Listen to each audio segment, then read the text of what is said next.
Regard, œil avisé, prunelles aiguisées, la midinale est aux aguets. Par Pierre Jacquemin et Pablo Pillo-Vivien, tous les jours à 12h30. Bonjour Manuel Bompard. Bonjour. Merci d'avoir accepté notre invitation. Vous êtes député européen depuis quelques jours, député européen de la France Insoumise. On va pas revenir plutôt sur le résultat de l'élection que vous avez suffisamment commenté. Vous avez dit votre déception. On passe à autre chose. En revanche, il y a quand même des critiques depuis la fin de cette élection qui émergent au sein de la France Insoumise sur la ligne, sur la démocratie. Comment vous allez y répondre ? D'abord, moi je veux dire que c'est légitime qu'on puisse avoir un débat et une discussion, notamment après des élections qui n'ont pas été à la hauteur de nos espérances. Donc c'est normal qu'on réfléchisse ensemble sur pourquoi les obstacles qu'on a eus sur la route, on n'a pas réussi à les contourner. Donc la France Insoumise, pour ça, est un mouvement qui est un jeune mouvement et qui a besoin d'améliorer, de progresser dans ses modalités de fonctionnement. Ça, on l'a dit depuis le début d'ailleurs, c'est un choix qui a été fait. Quand on a constitué la France Insoumise, on a dit, on ne veut pas organiser un parti politique sous une forme traditionnelle, pyramidale, hiérarchique. Et donc, on veut essayer d'inventer quelque chose de nouveau. Et en même temps, ce quelque chose de nouveau, on préfère le construire au fur et à mesure des événements. On avait adopté ce qu'on avait appelé des principes de la France Insoumise. Et le premier principe, c'était la France Insoumise est un mouvement évolutif.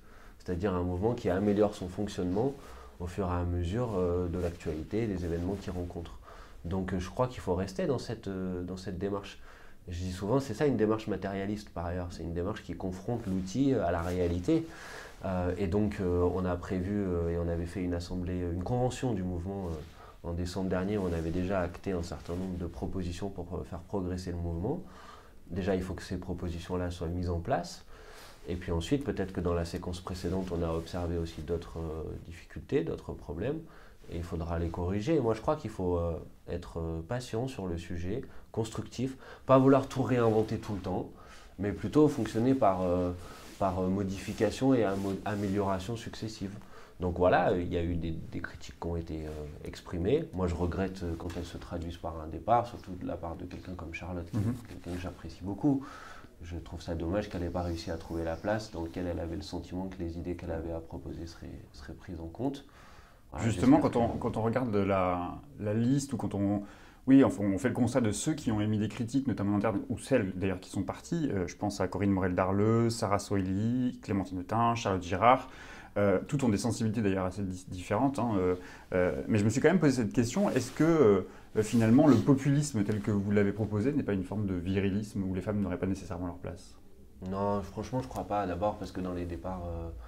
Là, nécessairement, vous avez pris pour étayer votre question que des exemples féminins, malheureusement. Oui, mais parce que c'est des exemples masculins. Oui, les exemples masculins sont liés à des départs du souhait quand même de cadre de la France Insoumise. Les femmes parlent d'elles-mêmes. Alors d'abord, je pense qu'il faut distinguer les différentes situations. Et tout le monde n'avait pas les mêmes motivations. D'abord, tout le monde n'est pas parti, heureusement.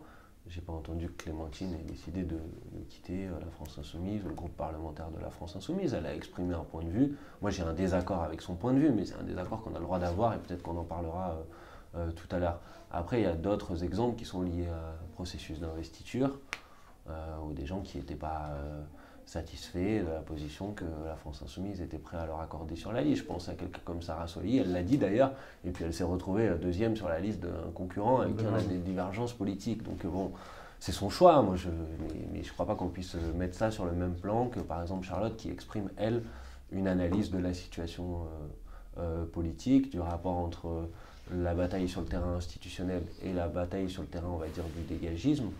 Et j'admets que ça soit une discussion qu'on puisse avoir. Maintenant, mon désaccord, par exemple, avec ce qu'exprime Charlotte, c'est que si je peux entendre un certain nombre de choses de son analyse, je ne vois pas aujourd'hui d'autres meilleurs outils que la France Insoumise pour s'attaquer à cette question. Que la France Insoumise ne soit pas optimale, idéale pour s'y attaquer aujourd'hui, je peux l'entendre. Je ne vois pas d'autres outils dans le paysage politique aujourd'hui qui a mis autant au cœur de son analyse la question de la prise en compte de la revendication démocratique, qui s'est autant impliqué dans le soutien au mouvement des Gilets jaunes. Donc tout ce qu'elle dit finalement, si j'en partage un certain nombre de constats, je n'en partage pas la conclusion. C'est quoi pour vous l'urgence là maintenant tout de suite ? C'est quoi la priorité pour la France Insoumise ? La priorité, c'est de repartir de l'avant. Je pense qu'on a subi un revers électoral, je pense que personne ne l'a contesté. Bon, on peut toujours regarder le verre à moitié vide ou le verre à moitié plein. Et il y a quand même quelque chose qu'on ne peut pas non plus faire comme si ça n'existait pas. C'est qu'il y a 3 ans, la France insoumise n'existait pas, qu'aujourd'hui on a un groupe de 17 députés, 6 parlementaires européens, ça c'est positif. Maintenant, c'est clair que le résultat n'était pas à la hauteur de nos attentes, et donc il faut repartir de l'avant, parce que je pense que la colère qui s'est exprimée dans le pays depuis plusieurs mois, les revendications qui se sont exprimées, que ce soit dans le mouvement des Gilets jaunes, l'inquiétude qu'on peut avoir vis-à-vis de l'État et de la destruction de notre environnement qui s'est exprimée dans la jeunesse, les marches pour le climat, etc. Tout ça, c'est des questions qui sont encore ouvertes. Et si l'élection européenne, finalement, en fait, elle n'a rien réglé des grandes questions auxquelles est confronté le pays. Donc je pense qu'on a encore besoin d'une France insoumise. En tout cas, on a besoin d'une force politique qui contribue à construire un pôle face au duopole qui a un peu émergé de l'élection européenne. Et je pense que la France insoumise, elle peut contribuer à ça. En tout cas, c'est ce que je souhaite pour ma part. Justement, hier sur CNews, je vous ai entendu dire que, enfin, vous avez même formulé le vœu que la France insoumise, je vous cite, participe de l'émergence de la construction d'une 3e proposition face à Marine Le Pen et Emmanuel Macron. C'est un début d'inflexion, ça veut dire quoi concrètement, participer de la construction d'une 3e force ? Non, mais je ne sais pas, c'est peut-être un début d'inflexion par rapport à la caricature qu'on peut avoir des fois de l'orientation politique de la France insoumise. La France insoumise n'a jamais considéré qu'elle était toute seule la solution politique à tous nos problèmes. Mais par contre, il y a des acquis qui sont ceux de la France insoumise et qui, je pense, sont des bonnes nouvelles pour tout le monde. Et on ne peut pas faire comme s'ils n'existaient pas ou appeler tous les 2 ans à réinventer tout. Dire le programme de la France insoumise, l'avenir en commun, c'est un programme qui a réuni près de 20% des voix à l'élection présidentielle. On peut sans doute l'améliorer, le préciser, le corriger, mais il existe. Il est positif. Je veux dire, il fait une synthèse de la question écologique, de la question sociale, de la question démocratique. Moi, je crois que c'est autour d'un tel programme, par exemple, que peut se construire ce 3e pôle. Après, la question qui est posée, c'est la question stratégique. Bon, alors, je trouve que le débat stratégique est un peu caricaturé. D'abord, il n'y a pas eu... Il est caricaturé, mais par exemple, on entend Adrien Quatennens expliquer qu'aujourd'hui, les histoires de gauche, je le cite là aussi, le sort de la gauche n'intéresse qu'elle-même, il faut fédérer le peuple. C'est quand même oublier une partie des millions d'électeurs qui ont voté pour Jean-Luc Mélenchon, qui sont des sympathisants, des adhérents à des mouvements politiques de gauche. Ouais, mais c'est pour ça que je trouve que c'est caricaturé, parce que je trouve qu'on oppose... Je prends un peu de temps, hein. Je trouve qu'on oppose 2 termes dans le débat stratégique qui, en réalité, de mon point de vue, ne sont pas forcément à opposer. D'abord, pour ça, il faut dire, même si on a dit le bilan de l'élection européenne, on l'avait fait, mais il faut dire que dans l'élection européenne, c'est pas vrai qu'on aurait abandonné une ligne de populisme de gauche ou je ne sais quoi. C'est pas vrai non plus de dire qu'on aurait tourné le dos à toute possibilité de travailler avec d'autres dans l'élection européenne. Je veux dire, la liste de la France insoumise à l'élection européenne, elle était conduite par une personne qui n'était pas issue de la France insoumise. Et elle représentait sur sa diversité des candidatures et des candidats qui étaient présents sur cette liste, des candidatures issues de toutes les traditions politiques de la gauche.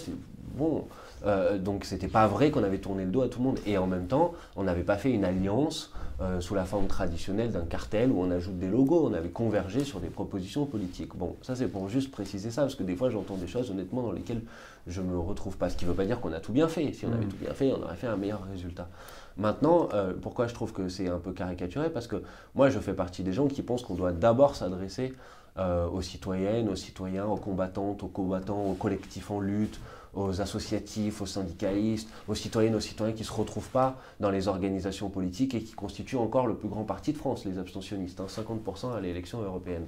Donc je pense bien sûr que la priorité, ça doit être de faire ça. Est-ce que faire ça, ça empêche de converger avec des organisations politiques? Moi je ne crois pas. La question, et je crois que ce à quoi on doit travailler, c'est que sous l'influence notamment du bilan de François Hollande, ce qu'on appelle la gauche, c'est couper du peuple des revendications populaires. Et il faut reconstruire ce lien-là. Et je pense que la France insoumise a commencé à reconstruire ce lien-là. Et je pense bien sûr qu'il faut fédérer le peuple, mais que fédérer le peuple, c'est aussi ramener la gauche au peuple. Voilà. Et je pense que je ne suis pas pour opposer les 2 termes de la discussion, ça me paraît être... Ça ne s'agit pas d'un côté de fédérer le peuple ou de fédérer la gauche, quoi. Pour non, vous, je crois que... on fédère la gauche, mais avant tout, il faut fédérer le peuple. En tout cas, ce qu'on appelle fédérer le peuple, mais bon, tout ça, qu'est-ce que ça veut dire fédérer le peuple? Parce qu'après, au bout d'un moment, tout ça, c'est... Je vous pose la question. Fédérer le peuple, pour moi, ça veut dire... Et y compris, c'est quoi la ligne populiste? Je pense que ça veut dire construire... Bon, et je pense que traditionnellement, il y avait l'idée que on avait des organisations politiques qui avaient finalement presque des classes sociales qui leur étaient prédestinées et qu'il fallait faire une alliance entre ces organisations politiques parce que ça permettait de faire une alliance de classe et donc de pouvoir être majoritaire. Je pense que pour plein de raisons, mais sous l'effet des mutations du capitalisme, sous l'effet de la généralisation, de l'individualisation des parcours, de la sous-traitance, du chômage, de la précarité, etc., toute cette vision-là, elle est plus abstraite, plus diffuse. Et l'idée qui était la nôtre, qui était développée dans ce qu'on appelle le bouquin L'ère du peuple de Jean-Luc Mélenchon, c'était de dire il faut qu'on arrive à partir des revendications du peuple pour sa souveraineté, son droit à décider de sa vie, construire des éléments qui sont des éléments d'articulation entre différentes revendications politiques qui émergent dans la société pour essayer de construire un objet politique, un acteur politique qui s'appelle le peuple. C'est ça que moi j'appelle populisme. Est-ce que ça tourne le dos aux organisations politiques? Non, si elles sont d'accord pour se mettre au service de ces constructions politiques nouvelles. Je pense par contre qu'il faut tourner le dos avec la formule un peu traditionnelle de l'union de la gauche, c'est-à-dire des accords entre organisations politiques au sommet, où finalement à la fin on fait des compromis au plus petit dénominateur commun et on n'a plus aucune capacité propulsive, attractive, performative dans la population. Les gens se disent on ne comprend plus rien à ce qu'ils disent, etc. Donc voilà, moi je crois, tout ça est un peu compliqué, ça mériterait presque qu'on ait des débats entiers pour pouvoir en parler, mais je trouve qu'on a besoin, toujours ce constat-là, il est toujours, pour moi, il existe toujours, il est toujours d'actualité. Avant les européennes, Jean-Luc Mélenchon avait proposé de créer une fédération populaire, c'en est où ? Ça va dans le même sens. Enfin, la fédération populaire, c'est exactement ça. C'est l'idée de dire on part d'abord des revendications populaires et ensuite on permet aux organisations politiques qui le souhaitent de venir s'appuyer, s'y mettre en soutien, en appui de ces dynamiques-là. Ça en est où? Pour l'instant, la proposition a été formulée. J'ai entendu peu de réponses, à part celle de Génération qui avait dit qu'il fallait analyser et que c'était intéressant. Maintenant, je crois que, comme tout, si on veut pas être dans tout le monde s'en va aller dans le même sens quand même. Quand on entend Olivier Besancenot qui tend la main à toute la gauche en disant il faut qu'on fasse des choses ensemble, on est d'accord dans les luttes, il faut qu'on soit d'accord dans les urnes. Noël Mamère, pour une partie des écologistes aussi, dit il faut qu'on travaille ensemble. Génération, vous l'avez dit, le Parti communiste français aussi qui appelle toujours à cette union. Mais tout le monde disait ça avant les élections européennes, ça n'a pas empêché que chacun fasse sa liste à la fin. Donc moi, le problème, si vous voulez, c'est pour pas qu'on s'enferme dans ces débats théoriques, à un moment, c'est ok, sur quoi on converge? Sur quoi on commence à travailler ensemble si vous avez envie de travailler ensemble. Et on travaille ensemble sur des combats. Il y a une lutte qui s'ouvre là contre la privatisation d'aéroports de Paris. Allez-y, on s'y met tous. Et là, effectivement, on peut travailler de concert. Mais dans les luttes, vous retrouvez quasi quotidiennement sur les urgences, sur les gilets jaunes. Il peut y avoir des débats. C'est vrai, il peut y avoir des débats. Mais sur quand même la plupart des luttes, vous vous retrouvez. La question qui se pose, c'est la question des scrutins. Là, en l'occurrence, dans 10 mois, il y a les élections municipales. Qu'est-ce qui va se passer? Est-ce qu'on va assister encore à une division des formations de gauche ou est-ce qu'au contraire, il y a une volonté, notamment de votre part, de fédérer large pour pouvoir porter une alternative à celle de... Concrètement, d'abord sur les luttes, comme vous l'avez dit, il y a des débats. Tout le monde n'est pas toujours d'accord, c'est la démocratie. Mais je pense quand même que la première étape, c'est quand même d'être ensemble dans les mobilisations, en soutien aux dynamiques populaires, comme celle des Gilets jaunes, par exemple, qui sont exprimées, celle des urgentistes, etc. Ensuite, on peut avoir des actions telles que celles que la France Insoumise a impulsées pour l'auto-organisation. Quand nous, on a fait une votation nationale sur le nucléaire, c'est dommage que... Pourquoi les autres organisations, celles qui disent que la France Insoumise veut discuter avec personne, pourquoi elles ne sont pas venues à ce moment-là? Donc, on peut être dans des campagnes qui sont d'abord des campagnes thématiques, des campagnes de résistance, et plus on est nombreux pour les mener, mieux c'est. Maintenant, les élections, prenons les cas, j'ai envie de dire au cas par cas, il y a des élections municipales qui arrivent. L'avantage des élections municipales, de ce point de vue-là, elles sont peut-être plus faciles à aborder que les élections européennes, c'est que la question du pouvoir y est vraiment posée. Une des difficultés qu'on a eues à l'élection européenne, qui de mon point de vue explique pour partie, pas seulement, les difficultés qu'on a pu rencontrer, c'est que personne ne pense qu'à l'élection européenne on va changer la vie des gens. C'est triste, mais c'est la réalité. À l'élection municipale, l'avantage c'est qu'au moins les gens, par le biais de la commune, savent que là c'est une élection dans laquelle ils peuvent avoir réellement un impact sur leur vie quotidienne. Donc typiquement, c'est, je pense, une bonne élection pour mettre en place ce qu'on peut appeler cette fédération populaire. Et moi, je pense que là, effectivement, il y a peut-être un débat, mais est-ce qu'on part d'abord des alliances entre organisations politiques en disant on va se mettre autour de la table, on va se mettre d'accord sur le programme, on va faire nos listes ensemble au prorata du poids respectif des uns et des autres aux élections précédentes, et est-ce qu'on pense que c'est comme ça qu'on va être majoritaire? Moi je ne le crois pas, je le dis honnêtement, je ne veux pas caricaturer les termes de la discussion, mais ça existe quand même ça. Ou est-ce qu'on dit bon, on va se mettre au service de collectifs d'habitants qui luttent contre le mal logement, de collectifs qui luttent contre, moi je prends à Toulouse, la privatisation de l'aéroport de Toulouse-Blagnac, des collectifs contre l'implantation d'une tour triangle. Est-ce qu'on se met d'abord avec tous ces gens-là, on se réunit ensemble, on lance une dynamique citoyenne pour construire une liste ensemble et après les organisations politiques qui le souhaitent viennent appuyer? Moi je suis plus partisan d'une telle démarche. Est-ce que c'est une démarche isolationniste? Je ne crois pas, mais c'est une démarche qui part d'abord des forces vives qui existent et qui se battent dans la société. Jean-Luc Mélenchon a annoncé qu'il s'exprimerait prochainement. Je ne vais pas vous demander ce qu'il s'apprête à dire, mais il est quand même celui qui a porté haut les couleurs de la gauche en 2017. C'est quoi, selon vous, sa responsabilité aujourd'hui? Jean-Luc Mélenchon, sa prise de parole est attendue. Donc, il est une des figures importantes de la vie politique aujourd'hui. Et il est identifié comme une des figures principales de l'opposition à Emmanuel Macron et des revendications populaires. D'ailleurs, dans le résultat des élections européennes, il y a beaucoup de choses négatives, mais il y a une chose positive, c'est que si vous regardez le score de la France insoumise dans les quartiers populaires, les villes populaires, les zones les plus populaires de la France, vous voyez que la France insoumise fait des scores qui sont importants. Donc je pense que c'est une figure importante. Donc Jean-Luc Mélenchon, c'est un militant politique infatigable. Donc je pense que toutes celles et ceux qui spéculent sur son rôle à venir, je ne crois pas que Jean-Luc Mélenchon abandonnera le combat politique. Néanmoins, il a le droit de se poser la question de savoir quelle est la position dans laquelle il est le plus utile. Je crois que sa prise de parole sera importante pour nous donner sa lecture des résultats des élections européennes et puis pour nous communiquer aussi de l'énergie pour avancer. Voilà, maintenant, moi, vous savez, on fait nos analyses, on est des grands garçons et des grandes filles. Il n'y a pas, contrairement à ce que j'entends parfois, de gourou, de je ne sais quoi à la France insoumise. Je pense que la parole de Jean-Luc Mélenchon a du poids, qu'il a contribué à faire émerger la France insoumise, qu'il a contribué aussi, on ne le dit pas assez souvent, à faire émerger une nouvelle génération de représentants politiques. Et ça, franchement, on peut le mettre aussi à son crédit. Je sais qu'on aime bien critiquer Jean-Luc Mélenchon, il n'a pas fait que des choses mauvaises quand même. Donc, je pense que dans sa prise de parole, il faudra aussi qu'il souligne ça.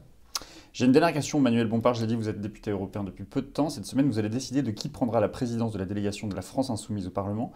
Ça ne va pas de soi que ce soit la tête de liste de la France insoumise aux élections européennes, Manon Aubry, qui prenne cette présidence? Non, la direction. Alors, il y a beaucoup de choses qui sont dites sur le sujet, mais d'abord, la discussion qui a lieu pour l'instant, c'est la discussion sur la présidence et l'organisation du groupe. Le groupe, il est européen, il n'est pas que français. Donc ça, c'est la première discussion qui doit avoir lieu. Ensuite, quand on aura décidé de ça, on va décider aussi de quelles autres fonctions la France insoumise et ses 6 élus peuvent occuper dans le groupe. Est-ce que nous sommes candidats à la présidence, à la vice-présidence, à la coordination de telle commission, etc. Il y a deux choses, les gens ne le savent pas nécessairement, mais il y a effectivement le groupe et la délégation française. Voilà. Ce que je veux vous dire, c'est que pour l'instant, on est engagé dans la discussion sur l'organisation du groupe. Donc d'abord, on va regarder ça et on va regarder comment nous, les parlementaires européens de la France insoumise, quelles sont les fonctions, les responsabilités qu'on exerce dans le groupe. Une fois qu'on aura fait ça, ensuite on va discuter de la manière avec laquelle on organise notre délégation, mais on prend les choses dans l'ordre. Donc rien ne va de soi puisque ça dépend, je ne sais pas moi, si Manon est présidente de telle commission, si moi je me retrouve, j'en sais rien, coordinateur de telle commission, on va voir. Donc rien va de soi parce qu'on doit discuter de tout ça collectivement, mais j'ai lu qu'il y aurait des volontés de mettre de côté, enfin il faut arrêter avec ça, on cherche juste la manière avec laquelle nos 6 parlementaires européens sont les plus utiles, les plus efficaces dans le combat politique qu'ils veulent mener dans les 5 prochaines années. Merci Manuel Bompard. Merci à vous.